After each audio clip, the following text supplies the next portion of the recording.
Hi, my name is Nick Stasulis and I work with the main office of the New England Water Science Center. In this video, we will outline the process of entering manual station information in the SonTek RSSL software. When collecting midsection data with an ADCP, whether it be in open water or under ice, you will likely run into several cases where you need to define a feature of the cross-section. By entering manual station information, you can account for these cross-section features. Also, it's good practice to document why a manual entry is needed and how depth and velocity readings were determined for a manual vertical in the field notes. Now, let's discuss some of the common situations where these manual entries would be useful. A bridge pier or island are both cases where using a manual entry is useful. The manual entries allow you to enter a location, depth, and velocity to define something in the cross-section.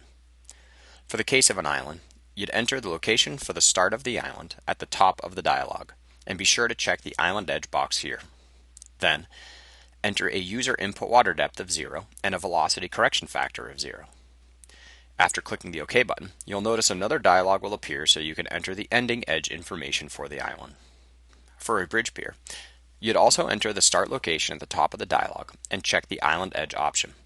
But the user input depth would be based on a sounding or nearby station, and the velocity correction factor would be based on the previous or next station.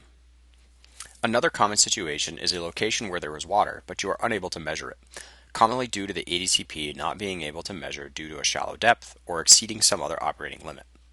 In these cases, again determine a location for your manual station and enter a user input depth based on soundings, surrounding stations, or intermittent data.